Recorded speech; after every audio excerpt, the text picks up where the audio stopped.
hello story lovers, and welcome back to our enchanted corner of YouTube. Today, we're journeying to a faraway kingdom, a place of towering castles and sparkling rivers. Once upon a time, in this fairy kingdom, lived a beautiful young princess. She had everything a princess could ever wish for, but her greatest joy was simple, playing by a cool, clear lake deep within the royal forest. Her most treasured possession was a magnificent golden ball. It wasn't just any ball, it was perfectly round, gleaming under the sun, like a tiny star she could hold in her hands. She would spend hours tossing it high into the air, its golden arc a flash of light against the blue sky, catching it with a laugh as it came down. It was her favorite thing in the whole wide world. One sunny afternoon, as she was playing her favorite game, she tossed the ball a little too high, a little too close to the water's edge. "Oh no!" she cried, as it bounced once on the soft moss and then, with a soft plop, disappeared beneath the shimmering surface of the lake. The princess ran to the edge, peering into the dark water. Her beautiful ball was gone, sunk to the bottom where she couldn't reach it. Tears welled up in her eyes and began to stream down her cheeks. She sat down on the bank and wept, her heart completely broken. Suddenly, a small, croaky voice piped up. "Princess, why are you crying so sadly? Your tears could fill this whole lake." The princess looked around, startled. There, sitting on a lily pad, with his head poking out of the water, was a little green frog. His skin was bumpy and his eyes were big and round. "Oh, it's you," she said, wiping her tears. "I'm crying for my golden ball. It's fallen into the lake and I'll never get it back." The frog blinked his big eyes. "I can help you," he croaked.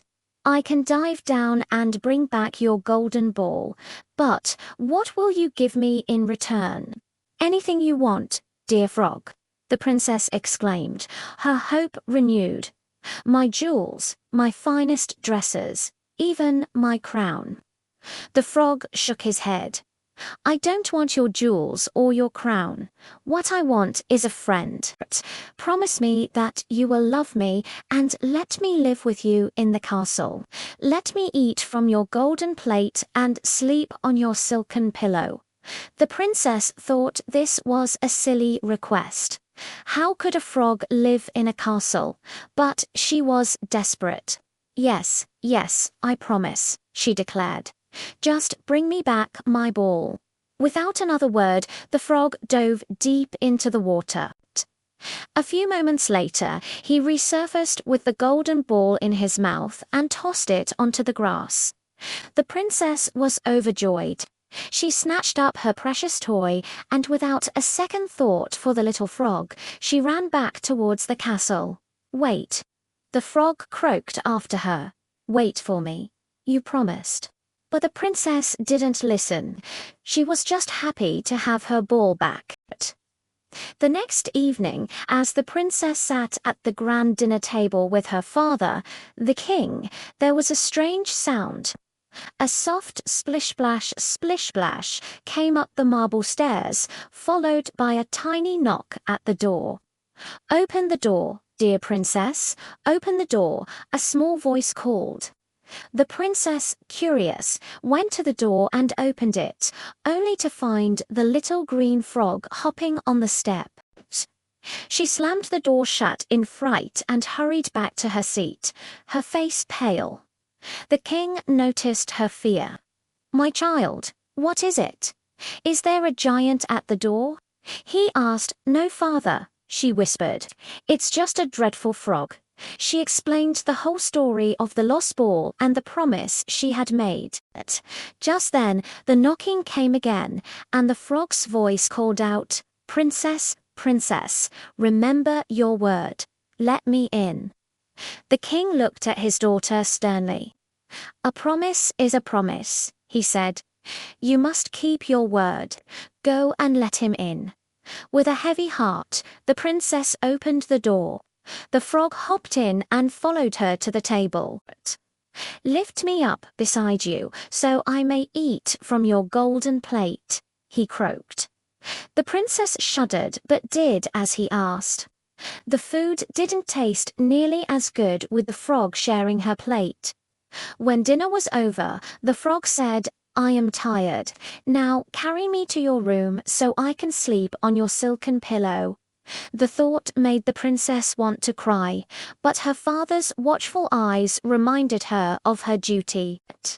She picked up the cold, damp frog, holding him with just 2 fingers, and carried him to her beautiful room.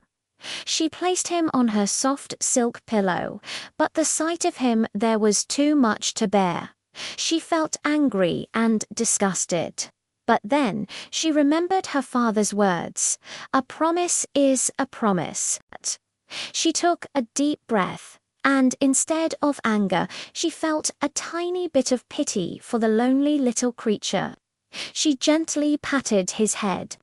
The moment her hand touched him, there was a flash of bright light. When she opened her eyes, the little frog was gone. Standing before her was a handsome young prince with kind eyes. He smiled and explained that a wicked witch had turned him into a frog, and only a princess's promise could break the spell. Because she had kept her word, even when it was hard, she had set him free. The princess's heart was filled with wonder and joy. The prince asked her to be his companion, and she happily agreed. They returned to his kingdom, where they were welcomed with great celebration. And the princess learned a valuable lesson that day, that true beauty is found in kindness, and a promise, once given, is the most precious treasure of all. Thank you so much for joining me on this classic fairy tale adventure. If you enjoyed it, don't forget to like, subscribe, and ring that bell for more stories. Until next time, keep your heart open and your promises true.